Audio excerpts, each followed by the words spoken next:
G'day and welcome back to Shadowrun Hong Kong. Last time around we had fascinating conversations with each of our companions, as is tradition, and now let's pick a new job and access the Shadowlands BBS and chat with everyone in Heoi, as is tradition. Okay, so let's look at this vid about those dreams. Gobbert's face winks onto the screen. Her rats are perched precariously on her head, and she holds a laser pointer clutched between her thumb and forefinger. Oh, hey Ranneko, I hope I didn't catch you at a bad time. She flicks a laser pointer at her rat's heads and swivels to the right to follow the motion. Why'd I say this? This is a recording. It doesn't matter if it's a bad time. Well, anyway, I was thinking about the talk we had, the dream talk about the nightmares and stuff. I got a friend in town. She runs a parlor of 5 faces. It's sort of a local magic shop and talismonger. Name's Crafty. It flicked. The rat's heads turned upwards to stare at the ceiling. Anyway, she's smart, really smart. Her mum was sort of a local authority on all things magical. The apple doesn't fall from the tree. If you wanted to ask anyone in town about these dreams, she'd be the right one to choose. She taps a button on the laser pointer with the thumb, and the red dot on the tip goes dark. The rats immediately tackle one another, rolling off of her head and falling out of sight. Anyway, I thought it might help. If you've already been talking to Crafty, please disregard this message. Alright, I'm out. Peace. Okay. Urgent task. Little birds have been whispering in my ear about an urgent and high-paying run. Steel Arm Lou, a red pole, managed to get his hands on information concerning a prototype laser weapon in development by Ares Asia Holdings. For years, the Yellow Lotus and Red Dragon have been locked in a Cold War. Despite this, we remain evenly matched. Neither one of us can attack one another without being exposed to devastating reprisals. Lou wants to change this, and he has a plan. Rather than strike directly, Lou intends to aim external forces at the Red Dragon, specifically Knight Errant. He intends to frame a white paper fan named Golden Fong, making it appear that the Red Dragon have been bribing Ares researchers for classified data. 2 leading drone and energy weapon researchers have recently transferred from London to Hong Kong and are running the project. Doctors Taylor and Hardingham were respected in Europe, but in Hong Kong they remain unknown quantities. They're untrusted and therefore considered untrustworthy. Perfect targets, in other words. We will provide data that will make it look as if the researchers were contacted by Golden Fong and made quite a bit of money, but grew tired of the arrangement. Transfer the attached files to a data chip. The files are bundled with a worm that will auto-execute when you insert it into the appropriate systems. You need not bring a decker, though one may be helpful. You'll need to plant data in the visitor record system, the camera systems in Hardingham and Taylor's labs. Financial data is to be transferred to Dr. Taylor's personal terminal. That in itself will not be enough to ensure Knight Errant involvement, however. Planting the data is only the first part of your task. This is where a heavier touch will be required. You'll also need to steal the prototype weapon. There's a GPS tracking device attached to it, which Lou will plant deep in Red Dragon territory. The apparent theft of a prototype weapon by a disgruntled tribe member should convince Ares to dispatch overwhelming force against the Red Dragon, dealing them a vicious blow. As a note, Lou does not care what happens with the laser weapon. If you wish to sell it or keep it, feel free. I also have attached a map of your extraction route from the building. During the facility's expansion in 2052, Ares Asia was forced to extend their foundation deeper into the island. They drove piles through the former site of the central MTR station, which partially collapsed during the Dalu Bay earthquake of 2044. Practically, this means you can exit through the basement directly onto the new MTR line through Central. With any luck, you can be gone without anyone knowing how. Unfortunately, this route is heavily alarmed, so you'll be forced to go in through the front door. If you can con the front desk, you should have no problem. The facility is both an office and a residence, so it's not strange to see people coming and going at odd hours. If you're not up to fast talk, however, be prepared to shoot your way in. Lou doesn't care if you're loud or quiet, but word of caution, he came by all this information by loose lips on one of the research team. Other fixers know of this job. Move fast and you're guaranteed success. But there are definitely other Shadowrunners with an eye on your prize. Alright, let's take it. Very well. Steel Arm Lou sends his regards and bids you good fortune and plentiful ammunition, the dramatic kit. Don't die, Ranneko. Our arrangement has been very profitable thus far, and I would hate to lose that. Okay. Let's also check Raymond Black's history. Duncan asked me to do some digging on my own into Raymond Black's history. I guess he doesn't trust Kindly Cheng to give him the full story. I can't say I blame him, since she'd hide things from us if it were in her best interest to do so. So I've been poking around various corners of the Matrix, trying to dig up what I can. Most sinners leave a data trail the size of an aircraft carrier in their wake. Working backwards in time, Raymond starts out that way, but it slowly tapers away into nothing. Sure, I can find some basic records in Seattle. Power utilities, couple of public discussion sites he signed up for, but the further back I get, the less I find. And the craziest part of this is, prior to 2032, I can't find anything at all. That shouldn't be possible. It's like Raymond didn't exist before then. I don't know. I'm going to keep digging, but it'll take me a while. I'll let you know when I find some news worth sharing. Okay, let's also grab this one. From Gubbet to Ranneko, subject, Cheng and Josephine. Hey Ranneko, I think I can add a little context to that thing between Auntie and Josephine Tang. You know, the thing that makes Auntie hit the sauce and talk revenge? This is a combo of stuff I heard and stuff I put together myself, so your mileage may vary. For years, the Yellow Lotus acted as tax collectors within Walled City. Since the Walled City was built by Josephine Tsang and the Yellow Lotus was run by Auntie Cheng, they must have had a working business relationship for a while at least. From what Nigel told me, he was a favorite, you got that right. Auntie was known as a real up-and-comer back then. She was on the fast track to be the next Yellow Lotus 4038. It's a big deal gig, Ranneko. Money and power galore. Now you need to know that there were a lot of triads and corps doing business in the Walled City. All sorts of stuff. Sometimes they work together nicely. Sometimes people get bloody. That way I heard it, Auntie came up with some sort of grand plan to consolidate business in the Walled City. Power would be split between Yellow Lotus and Tsang's company, and everyone would get a cut. If her plan worked, Auntie would rise in the Lotus like nobody's business, and Josephine Tsang would make a long bank. There was a catch though. In order for the plan to work, both women would need to jump through a lot of hoops. There'd be street-level maneuvering and power plays on Auntie's side, and blackmail and negotiations on the corporate level from Josephine Tsang. My info gets sketchy here. From what I pieced together, Tsang went behind Auntie's back and took her plan to her boss, a 438 named Wong Lun Fat. They cut kindly out of her own plan. Why'd Tsang do that? My guess is she saw Auntie as some sort of threat. People in the know say Wong Lun Fat is weak and greedy. She can be manipulated if her palm remains well greased. Long story short, power was consolidated in the Walled City just like Auntie planned, only she didn't wind up getting any of it. Her climb up the Lotus ladder came to an abrupt halt, and she's still a straw sandal. Sandal, not sample. What would that even be? Just like she was before, Tsang backstabbed her. Now she's stuck in Heoi like a fly in amber. I'd be pissed too if it were me. Okay. I think the rest are things that we'll pick up later. And then if we open the jobs directory, we've got this active job. And this just, yeah, okay. Yeah. That's just rereading the whole thing. And now we'll access Shadowlands. And we'll search BBS for the relevant keywords. Looking for Decker. Looking for experienced Decker for a discreet milk run on a low-level corporate lab. Potential for longer-term arrangement. We're a team that's been together for years, running your basic heists and occasional transport gig. Got a reliable fixer and a long list of happy clients. Requirements. You must not take experimental stims during runs. And then 2. You must have a good sense of humor. Give me some Newton 88. When you looking for a Decker just a little while ago? Saw your ad, but I was wrapped up in one-time run with an old partner who's moved away.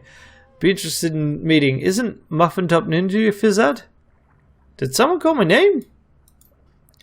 Hey, Muffin Top Ninja, long time no see. Gotta catch up, Sensei. Bring me on as your Decker. I guess the kid who answered your last ad didn't work out. That's an understatement. I think we can count on you to not consume any drugs during runs, especially drugs that were part of the payload. Fatal experimental drugs that were part of the payload. Ouch. It's not even a rookie error. That's just lack of common sense. A real shame, that. Anyway, I'm glad you're on board, Runs. We're not going to have a problem with you. Wonder what we'll see next time. Want to trade eyes. We'll take anything. I acquired a huge supply of cutting-edge cybernetic eyes. My fence did a runner, so I'm up to my eyes and eyeballs, as it were. Make me an offer. Got the whole 9 yards. 2010 vision, camera, low light, thermographic modes. One size fits all. Sold in pairs only. Box set. Colors brown, blue, violet, hazel, green, green flecked with gold and chrome. And you got to install them yourself. I'll trade you an Ranger Arms SM3. Comes with a matching briefcase. Deal, message me. Can I swap you my old cyber eyes for a new set? Seriously, anything but that. Can I buy one blue, one brown eye? No, but you can buy 2 pairs. Sheesh. Uncle Tse's House of Pork. If anyone has a hankering to go to Uncle Tse's House of Pork in Tai-O, I can only say for one thing. For the love of all that's holy, don't. I haven't been able to leave my house for 2 days. The only reason I can even post here is because of the RAS override on my deck. What'd you eat? Maybe you're just unlucky. All I had was some shumai and ribs. That's pretty basic and hard to mess up. Unlucky is when you get bad orange at the market. This isn't unlucky. This is something else. This is some kind of vile gastrointestinal sorcery. Oh my god, I only ate there once, but I still have nightmares. Felt like I'd eaten a wasp nest if the wasps were made of rusty razors, and also on fire. I thought I was being clever when I got the pulled pork sandwich when I ate there. Nope. Aside from being a pile of congealed sludge, the bread being moldy, it was a week before I could hold down anything more solid than a congee. What, you all a bunch of children? Yeah, the kitchen's dirty, but I've eaten there dozens of times, and not once have I gotten sick. Grow up and learn to eat adult food. Wait a second. Weren't you that person that was raving about the food cart in the corner of Kimberley Observatory? Told me to get the usually glazed hops tripe? Yeah, how'd you like it? Pretty good, huh? If by good you mean had the consistency of tar and old tires, yes, the tripe must have been a week or more old. And I'm pretty sure I smelled rot once the initial citrus blast wore off. Take note, this is user's advice is not to be trusted. Oh god, reading that actually got me to push past the RAS override. Now my deck's covered in vomit, guys. Thanks. I mean, nothing more. I love being sick and disgusting. Alright, Walled City embezzlement history. This is actually probably related to like the main plot. I'm uploading another Walled City report, this one from just after they built it. I ended up digging into the history of the place. It's just archival plain text. Oh, it's Isabel. Consolidated Press, Hong Kong desk. Tsang Mechanical Services, Tsang, was again accused in a joint lawsuit headed by Wuxing Inc. of embezzling hundreds of millions of yuan during the construction of the Walled City low-income housing project. The plaintiffs filed an official complaint on Monday stating that the construction contractors had been heavily pressured by Tsang to use cheap construction techniques, while kickbacks, graft, and misrouting of funds caused several hundred million yuan to vanish. Tsang's legal team strenuously objected to the accusations, citing lack of proof and the corporation's own damaged fortunes. Legal team spokesman Li Kishan had this to say: "The Walled City contract was a disaster for my client. The project was sabotaged at every turn by union activists and competing corporations. TMS struggled heroically to complete the project despite this interference. These parties have now added insult to injury by fabricating charges of malfeasance based on the very obstacles they themselves created. This has truly become a theater of the absurd." Is it true? According to Consolidated Press financial analyst Gertrude Schoen, it seems unlikely. Tsang has struggled financially since the Walled City project. Tsang stocks, ticker symbol TMQ, Hong Kong and Tokyo exchanges, is trading at around 40% of its peak, which it reached just after receiving the Walled City contract 4 years ago. Although investigators have indicated that there is evidence of possible misconduct, no misappropriated funds have been found, and CEO Josephine Tsang recently sold her Victoria Peak estate, citing financial difficulties. If TMS or the Tsang family have benefited from stolen Walled City funds, they're not showing it. Mrs. Tsang could not be reached for comment. I always thought that Tsang family rocketed on the back of the Walled City. They sure trumpet that in their PR. Yep, it's a brilliant piece of historical revisionism. The Walled City was a huge loss to face at the time, but somehow they've rebranded the whole fiasco over the last couple of decades. Maybe their underbidding made them seem like a real sucker and brought in the contracts.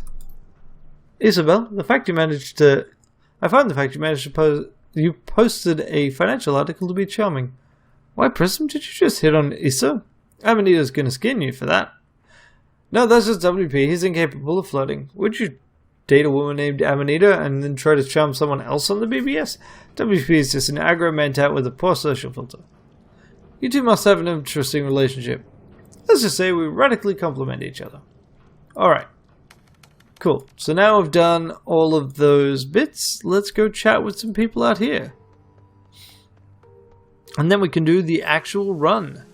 Alrighty, so do we have anything more happening with the Go players? Yes. Yes, we do. Look who's back. Why don't you go egg a car or something and leave us alone? I, for one, enjoy Ranneko's visits. How can we help you? Sorry to interrupt, just wondering if you're still all having the dreams. This again? Don't you have anything better to do? Yes, we're all still having the dreams. However, they've gotten a hell of a lot worse. Look, let's not go into detail. But this information could help others. If I tell you, will you go away? I can't make any promises. I'll hold you to it all the same. Our dreams have become unpleasant, so to say. Darker, violent. Not all that healthy, if you ask me, especially for men of our age. We come out of them in a daze sometimes. Feels like we've been punched in the senses. And the imagery. Ugh. Well, I said no details, so no details. That about sum it up, Shoot, Master Lau? I have nothing more to add. Shoot? No, nothing. Shu's eyes bore into you. Is everything alright, Shu? You've been staring at me for a while. Shu continues to stare at you, his face pale. He opens his mouth, closes it. He seems to be struggling to find words. What's wrong with you, Shu? You better not be having a stroke. We're in the middle of a game. If Shu heard Jin, he doesn't show it. He looks at you and his eyes widen. You need to go faster. The shadows are following you, are getting closer. Excuse us, Ranneko. Our friend is tired. These dreams have taken a toll on us all. Please, come back some other time. Understood. Take care. Alrighty. Let's talk with Crafty. So, Crafty, how's it going? Nothing new to report, Ranneko. You're welcome to take a look around if you're looking for supplies. Just browsing. Alright, so Crafty is fine. Nothing to care about there. Alright, now, who else we got? Chatted with Jin. What are you doing? Reliable Matthew. Reliable Matthew stands quietly in his drone, arms hanging limply at his sides. He stares silently at the ground. This isn't the soft-spoken style of Hong Kong, as he looks sad. He looks briefly up at you as approach, but quickly looks back at the ground. Hey, Ranneko. What's going on? You don't seem yourself. Matthew mumbles something under his breath. After a moment, he looks up suddenly. Can you do me a favor, Ranneko? I can't leave the lot right now. Sure, what's a favor? I was supposed to pick up my medicine this morning, but I overslept. Can you get it from Ambrose for me? 10-armed Ambrose? Sure. Thanks. Alright. Interesting, because he's normally like super energetic, even though his life is shit. Alright, and we also wanted to chat with Ambrose anyway, so let's go talk with Ambrose. This is really my main complaint with the game. If you want to talk to everyone, and the game does encourage you to do that, you actually spend more time in Heoi than you do on runs. Because there's a lot to do here, and it's actually, frankly, a little too much. Hey, you're following the IGN story? A Kenzai fighter wing from the Masamune did an honorable flyby of the Executive Council meeting today. They're rattling the saber hard. No one's been courteous as... everyone's been courteous as hell, but nobody's blinking. IGN, the Masamune? What are you talking about? Imperial Japanese Navy. They're parked to carry a Masamune battle group in Hong Kong for a visit, trying to intimidate the city. No one's having it, not even the Japan Corps. Looks like it's being driven by some sort of weird internal Japanese pissing match. The Imperial militarists want to cow Hong Kong and bring it under the umbrella. However, almost every megacorp, including the Japan Corps, want Hong Kong to remain independent. Tensions are high. Is there any chance that Japan will try to take over the Hong Kong Free Enterprise Zone? No way, not in a million years. This kind of rooster show goes down all the time. What's worse is, worse will happen is a bunch of more posturing, like IGN has an accidental fire incident with a coastal boat, someone test fires an anti-ship missile, Port Authority finds Masamune's paperwork lacking and charges them exorbitant harbor fees. No's like that. They're a bunch of square-haired idiots with muscle cars revving at each other. Stay out of smuggler hulls. IGN what likes to go on sprees blowing them up, just to show how well protected HK be under the yoke. Those honorary firefighters had light of ordnance loaded. Ridiculous. Say what you will, though. That Kenzai multi-role fighter's a sweet bird. He ogles a close-up of one of the shock-like jets on the screen. Twin Mitsubishi double-lord Delta turbofan engines, ramjets, thrust vector, and generation floor flight by wire. Fight by wire, actually. Interesting. He gorgeous. Do I have anything to worry about? Yeah, don't go to a bar full of drunk Japanese sailors with a free San Francisco t-shirt on. Ambrose snickers. Whole IJN drama's going on like it always does. Japanese Navy will eventually realize no one's even paying attention. Then they're gonna steam off in a huff, maybe blow a few smugglers out of the water. Happens all the time. But politics, I can only talk about them so much. Let's move on. Yeah, just to give you context there, in Shadowrun, at least at this time, San Francisco decided to rebel from the UCAS, or NAN, I actually don't remember. And then the Japanese Navy helped free them and took over. Alright. So you came here as a runner, and now you're busted up, Doc. What happened? Hey, I'm not busted up, you insensitive jerk. I'm economy size. Ambrose erupts into laughter, slapping the side of his wheelchair. He quickly devolves into shameless giggling. Seriously though, that's some heavy shit. I'll take away to tell. You really want to know? Yep, I do. Well, you're doing good, Ranneko. I feel okay telling you about this. Our run went bad. Puh, real bad. They used to call me a ripshot. I was on a 10-man crew. We were led by this ex-army troll named Icebreaker, former combat engineer. Brutal guy. We did Shadowrun, armed robbery, invasion, underworld hits, anti-branding, just about anything. As long as we could make money and hide our tracks. Anti-branding, that's usually a euphemism for attacking someone's image with false flag terrorism. Yeah, it is. I was a real asshole in those days. I'm not proud of the jobs we did. A lot of our work was high profile, real violent. We dumped a lot of bodies in the harbor. Then we had this one job. I can sum it up real quick, otherwise I tend to get long-winded. Now give me the full story. We were breaking into an R&D facility. It was a vanilla job. Cheap rent-a-cops, flawed security system, no problem. Going like clockwork. I was out in the command van on Overwatch. Bam! Something hit the van like a freight train. Ambrose grits his teeth. His body visibly tenses at the memory. Walls crushed in on me. There was a flash of light, then darkness. Stabbing everywhere. Pressure like a mountain falling on me. Feeling crushed to a pulp. Then I blacked out. Ambrose falls silent. He seems to be somewhere far away in his mind. Seconds tick by. So, wait for Ambrose to continue.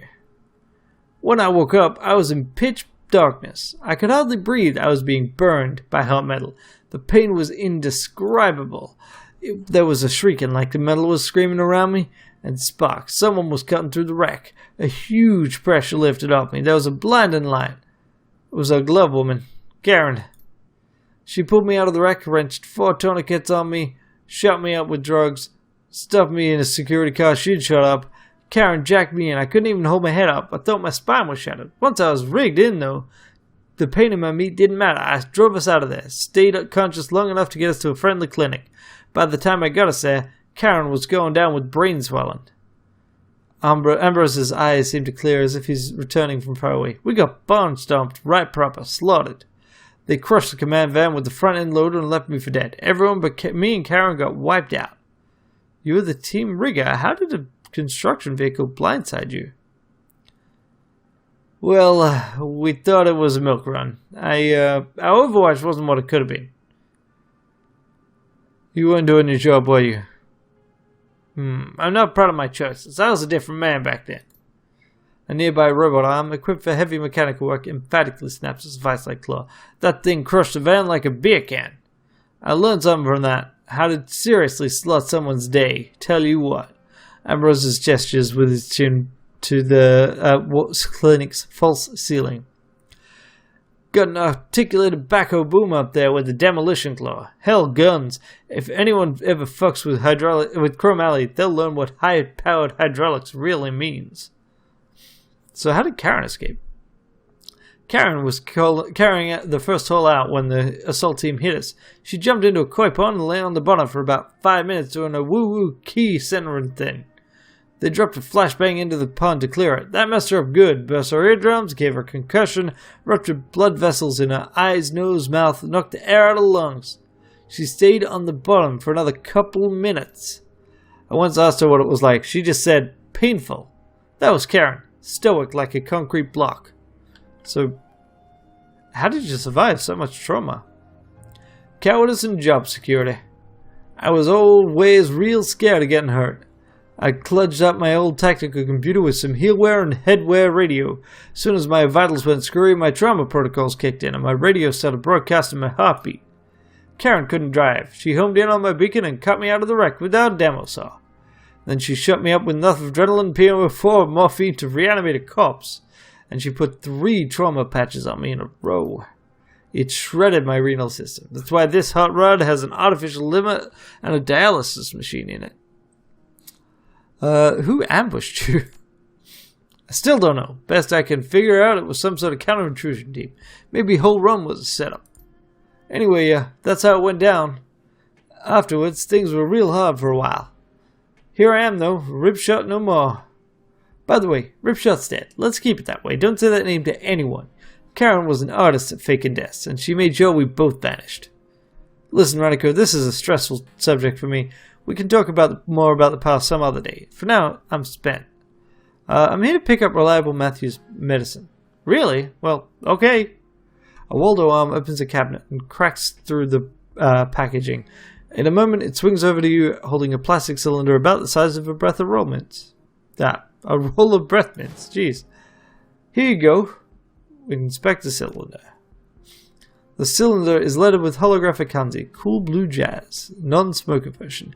It is a stylized illustration of a laid-back land lizard of a man wearing a zoot suit and smoking a cigarillo. Through the semi-transparent plastic, you can see a stack of what might look like tiny pills or chips. Such a memory for what it might be. Looks like a tube of slow-burn Beetle Life chips. These disposable chips create a synthetic experience, unlike normal Beetle chips, which run hot and fast. Sensory and emotional tracks on slow burn chips are adjusted to be only slightly above legal limits and last all day long. They give a gentle, subdued high. It's like you're someone else, but still living your life. Why are you giving him beetles? Sorry, Ranneko, can't discuss a patient's treatment without permission. Confidentiality and Hippocratic Oath and all that stuff. That's not what the Hippocratic Oath is about. Yeah, whatever. It's a crock of shit anyway. Point is, can't talk about a patient's treatment.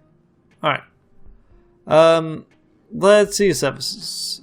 Cyberware, do you have anything happening on that front that I would care about? I don't think so. No. Nope. No.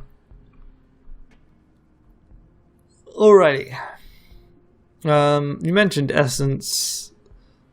Is there any way to restore lost essence? Nope. Still trying to figure it out. Why don't you get some clone them? They don't take essence.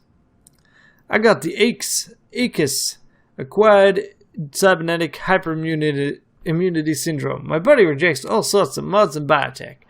My body now thinks a chrome's legit and everything else is an intruder. I got a list of over 70 things I'm allergic to now, including bioimplants. So no clone limbs for me, kind of a bummer. No horseradish either, no carrots, no barbiturates. Man, I used to love horseradish. Yeah, okay, I'm not going to bother with the rest of this.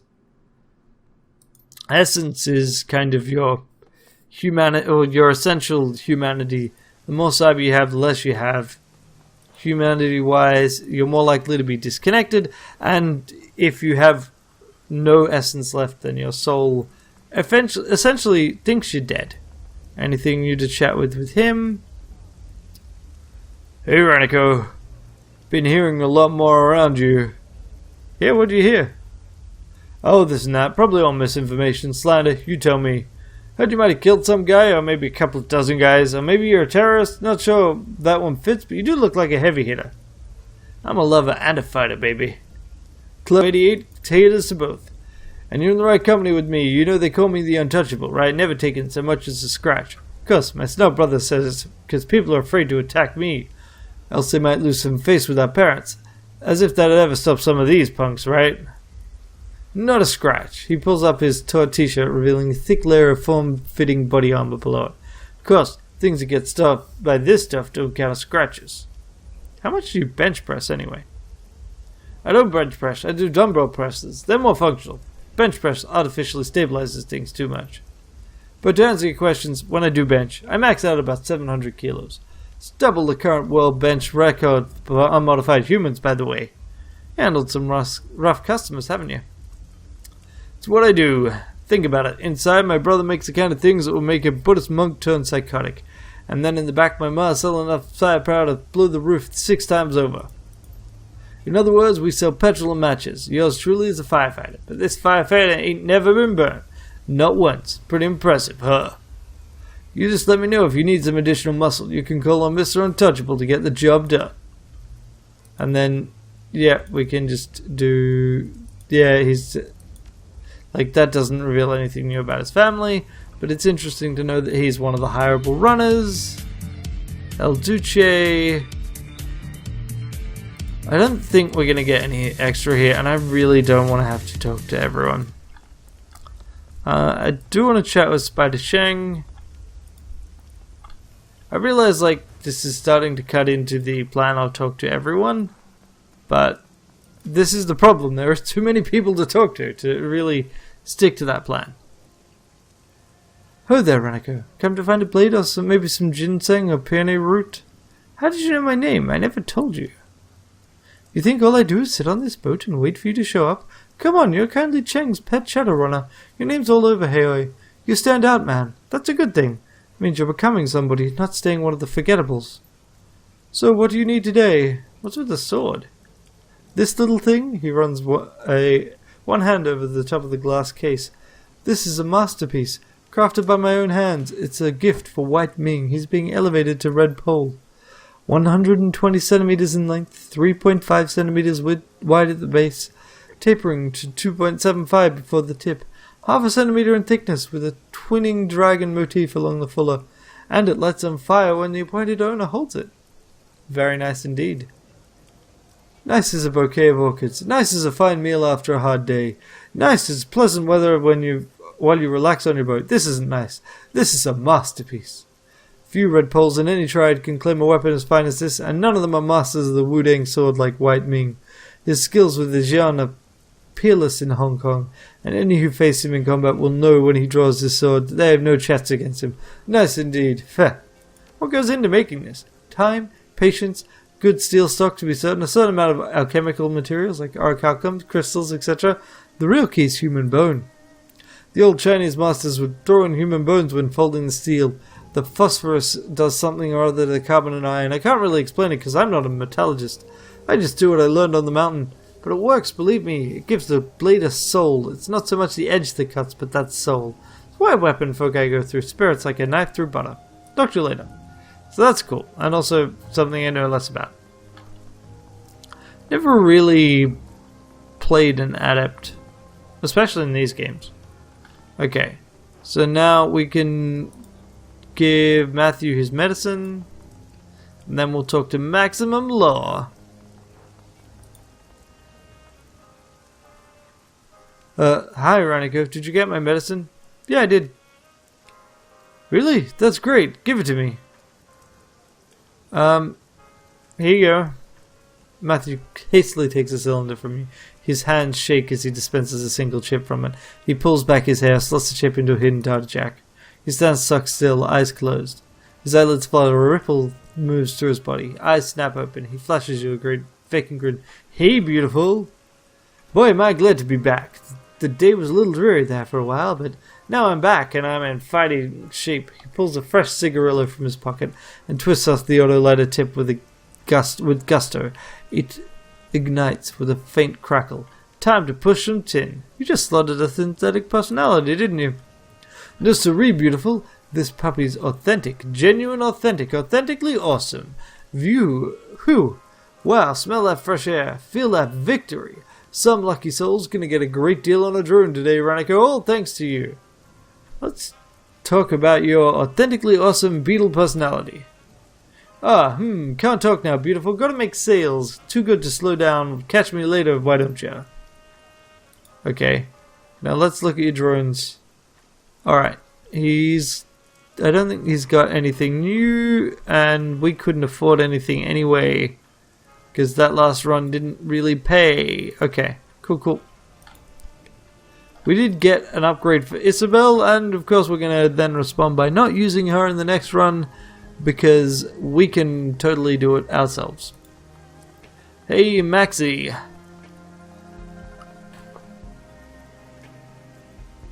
Yo, Ranneko, welcome back to the palace. You got anything interesting to tell me today?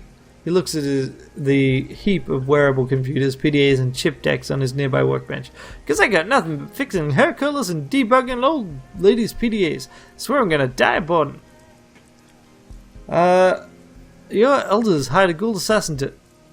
I know, those piss-drinking, pig-sucking... Law erupts into a torrent of livid, awkward profanity, some sort of pigeon of Cantonese and tech speak. He catches himself short, pulls himself back together, and clenches his fists. You know whose fault this is? She was always had it in for Magpie, just because Magpie was a genius. That turbo-snorting woo-woo idiot and her lackeys almost destroyed the one power network. I hope they string the bones of those morons from the gutters with a bunch of monofilament wire from the blessed autofab. I've heard all the rumors. What's the full story? What do you know? We need to put this data out to the whole tribe. Before you go on, you seem fond of Magpie. Magpie was the best of the bunch. She was a wicked coder and a Nova hut decker. Plus, you knew the infrastructure. Those of us in Magpie's bus maintain the shadow nets. That's what keeps One Power independent. Now we've lost Magpie and half the other elders. All that skill base gone, all because got a bunch of cruft in her boards. It was her fault, I'm telling you. Tell Maximum Law the whole story. He listens in prolonged silence as you lay it all out. When you're done, he shakes himself as if waking from a bad dream. Whoa, for real, man? This is going to go down in tribal law, Ranneko. Here, this is a credit stick I keep on hand for when people have special information. Take it, you've earned it. I want to think now, and share some files. Okay, I'm here for tech. Show me what you got. So we got a little bit more cash. That was worth 500. We've got this. Ultimately, we want to get one of these two later on. Can't afford it. Won't be able to afford it for a while. So, let's get going. Alright, I think that's everyone relevant to chat with. So let's get out of here. I don't want to have to deal with the club. I don't actually want anything from the club. So, whatever.